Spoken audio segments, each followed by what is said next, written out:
Today is Saturday, November the 25th, 2023, 4:30 a.m. New York time. So today we're going to look at Apple, and we have an addition to our spreadsheet. I'm not sure how it escaped it last time, but Meta is going on our watch list. It's been the champion of comeback. We're going to take a close look and see what it did this past year. Here you can see what Apple did this year. Point A on the left side down below is where we started the year. Point B is where it made it 52-week and also its all-time high in August this year. And then after it had its earnings, it sold off 3 months. It proceeded to pull back from point B, August 1, point C, which was the last day of October. And now we're at point D. So let's do this real quick. From January to August, Apple went up 55%. That's 7 months. And the pullback from B to C lasted exactly 3 months. And the stock gave back about 15%. And here is the last 3 weeks right here, plus 15%. So from point B to point C, it took 3 months to pull back. And then it just took 3 weeks to bounce back to the point D where we are right now. And if we take our little measuring tool, so I'll take it from price here to here, we just need another 3%. So from point D to its all-time highs, Apple has less than 4% to go. And for this stock, we can do it in 1 day. Let's remove all our drawings.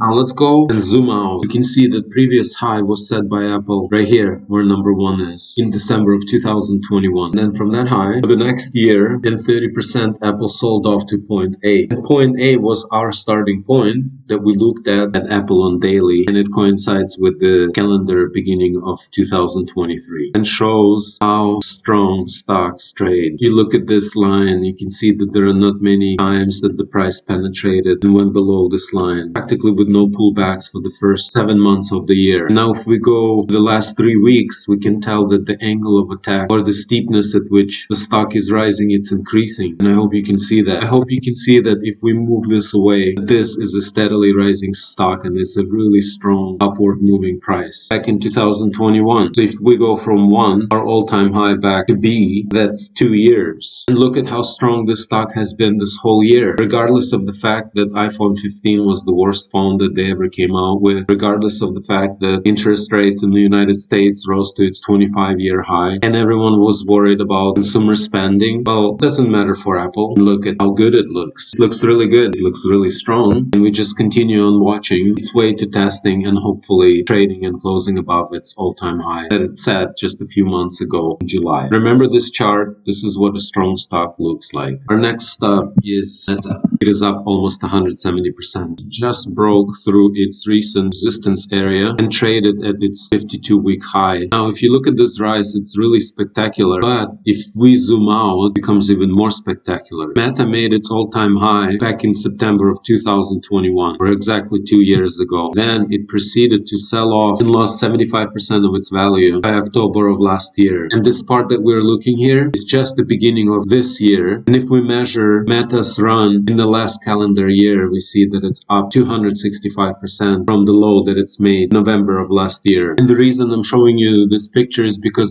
sometimes it's really difficult to see the forest behind all the trees, and with so many things that are going on, and without a sound methodology and a way of thinking and looking at these pictures, I don't think it's really possible to figure out anything. Yes, it's possible that Meta can make its all-time high and drop 75%, and that's maybe why I don't want to buy all-time highs. I would rather for it to do something like it did in this area. This is a weekly chart, and we can see that it was here 1, 2, 3 times testing this area and then taking off. Not buying this breakout just to ride it all the way down here and get stopped out. And by the way, this pullback was 15%. So buying a breakout that happened here in July would have been a losing proposition. Looking at a bigger picture would make it a better place to buy than up here. Now, if we look at the long-term picture, if you look at this dotted line right here, there are 2 dotted lines, and those were the levels from which 75%. So again, this is a significant area. This is not like a magic number, and I would be really cautious in here. And as you can tell, there were 2 times box number 1, and here's the box number 2, where the sellers came in and they tried to push price down, hoping that something like here would happen here. Yet the stock is resisting. It is staying really strong. It just made its 52-week high, and it's looking to test that purple line. In terms of buying this thing, I think this is one of the riskiest areas to buy it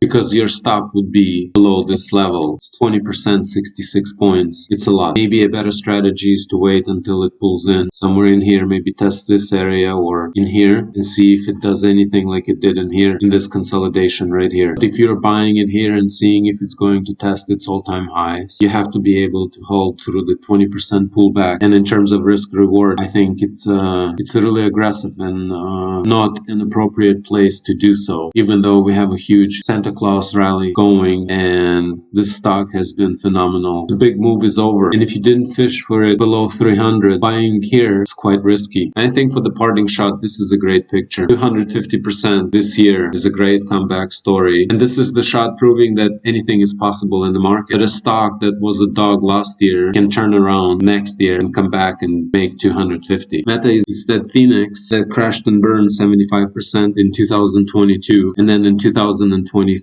rose from its ashes by 254% and is just sitting 10% away from its all-time high. And if you approach investing with this kind of mindset, then I'm pretty sure that the rates of return that you will be hunting for will go up significantly. Just accepting this fact that I show you today will enable you to hold on to your winners a lot longer, both on the short and on the long side.